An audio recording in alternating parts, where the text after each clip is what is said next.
سے ہی روٹی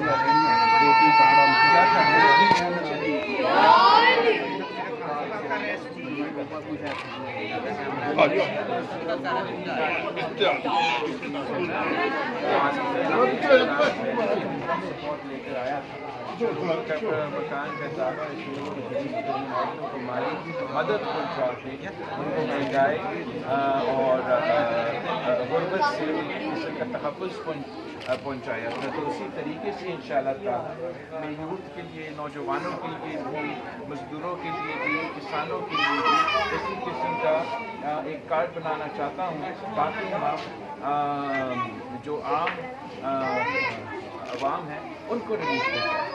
ہم جن کو ضرورت ہے ان کو ہم نے اس مشکل وقت میں مدد پہنچائی. بلاول صاحب بتائیے گا کہ 8 فروری کو عام انتخابات ہونے جا رہے ہیں، پیپلز پارٹی کو آپ پنجاب کے اندر کس طرح دیکھ رہے ہیں؟ اور زرداری صاحب کی طرف سے یہ بھی کہا جا رہا ہے کہ بلوچستان میں ہم ایک بڑا سرپرائز دیں گے، وہ سرپرائز کیا ہے؟ انشاءاللہ تعالیٰ ہم بلوچستان کے ساتھ ساتھ پورے پاکستان میں سرپرائز ہیں اور ہم بالکل محنت کر رہے ہیں. پنجاب میں بھی میں سمجھتا ہوں کہ اگر لیول پلینگ فیلڈ دیا جاتا ہے پاکستان پیپلز پارٹی کو، خاص طور پہ پنجاب میں، تو ہم اچھا خاصا سرپرائز دلوا سکیں. بلاول صاحب نوٹیفیکیشن تو جاری کر دیا گیا الیکشن کمیشن کی جانب سے، مگر ابھی بھی متعدد حلقوں میں جو ہے وہ اگر مگر کی صورتحال ہے. کیا الیکشن ہوں گے؟ اور دوسرا یہ بتائیے گا کہ کیا پیپلز پارٹی کن جماعتوں کے ساتھ اتحاد کر سکتی ہے؟ اور یہ بھی بتا دیں کہ کئی ایک جماعت ہے، مخصوص جماعت ہے جس پر بین لگایا جا رہا ہے، اس کی الیکشن میں شرکت پر آپ کیا کہیں گے؟ میرا خیال میں ایک تو پاکستان پیپلز پارٹی ایک سیاسی جماعت ہے اور سیاسی جماعتیں کے دروازے ہر کسی کے سیاسی ڈائلاگ کے لیے ہمیشہ کھلا رہتے ہیں. اس وقت اس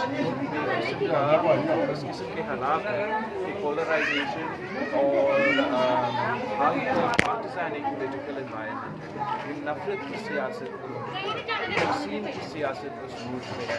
ہمیں اس بخار کو توڑنا پڑے گا، ایک سب کو ساتھ ملا کے اس ملک میں عوام کے مسائل کے، ملک کے مسائل کے حل نکالنا پڑے گا. تو یہ ہمارا نظریہ ہے، یہ ہمارا سوچ ہے اور انشاءاللہ تعالیٰ ہم اسی کے تحت کام کرتے رہیں گے. بلاول صاحب اگر آپ کی حکومت آتی ہے تو کتنے ماڈل سے آپ دوسری سیاسی جماعتوں کو بھی پیش کر سکتے ہیں؟ کیا لگ رہا ہے؟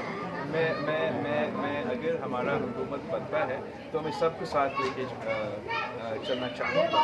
میں چاہوں گا کہ تمام سیاسی جماعتیں، تمام اس ملک کے صوبے سے تعلق رکھنے والے تمام طبقے جو ہیں ہم سب مل کے اس وقت جو ملک کے مسئلے جس جو معاشی بحران سے ہم گزر رہے ہیں کہ پاکستان کی تاریخ میں بڑا معاشی بحران ہم نے کبھی دیکھا ہی نہیں.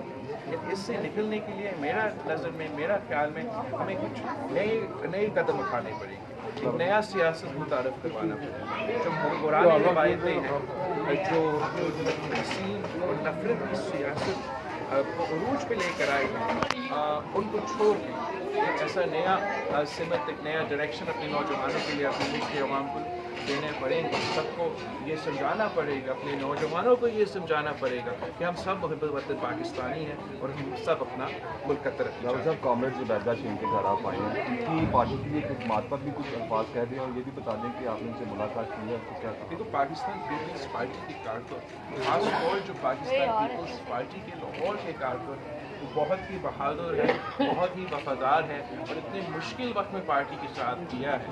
آج کل آپ دیکھ رہے ہو کہ ایک مہینہ کی سختی کے بعد پورے کی پورے پارٹیز ٹوٹ جاتی ہیں. یہ وہ جماعت ہے جن کے کارکن ہمارے ساتھ کھڑے رہے. ضیاء کی آمریت، مشرف کی آمریت سے، میاں صاحب کا جو پہلے دور حکومت تھا، دوسرے دور حکومت تھا، وہ آمریت سے کم نہیں تھا. اس دور میں بھی وہ ہمارے ساتھ کھڑے رہے. تو ہم ان پہ فخر کرتے ہیں. پاکستان پیپلز پارٹی کی وہ نظریاتی چیالے ہیں جو ہمارے منشور، ہمارا نظریہ کے خاطر اتنے قربانیاں اٹھائے ہیں تاکہ اس ملک میں جمہوریت اور اس ملک کی عوام کی طرف وہ جدوجہد کرتے رہیں. تو اسی سلسلے میں میں آج یہاں موجود ہوں. انشاءاللہ اسی طریقے سے میں اپنے تمام جو کارکن ہیں، جو پرانے پاکستان پیپلز پارٹی سے تعلق رکھنے والے ہیں، جو آج کل کے نوجوانوں ہیں، میں ان سے کہتا ہوں کہ آپ نے بڑوں سے پوچھیں کہ پاکستان پیپلز پارٹی کے آنے سے پہلے اس ملک میں سیاست کیسا تھا، اس ملک میں غریبوں کا، مزدوروں کو، کسانوں کے پاس حق کیا تھے اور پاکستان پیپلز پارٹی کے آنے کے بعد ہمیں کیا کیا تبدیلیاں لے کر آئی. تو میں سمجھتا ہوں کہ اگر ان کو یہ سب انفارمیشن جو آج تک ان سے محروم رکھا گیا، ہمارا میڈیا پہ اجازت ہی نہیں تھا کہ یہ چیزیں ہم اپنے عوام کو بتائیں، جب یہ انفارمیشن ان کے پاس آئی تو ضرور پاکستان کے عوام ایک ایسا ترقی پسند سیاسی جماعت جو چاروں صوبوں کو نمائندگی کرتے ہیں، جو خاص طور پر مظلوموں کو، غریبوں کو آواز دلواتا ہے، ان کے ساتھ ضرور دیجیے. آپ سب کو بہت بہت وزیر اعظم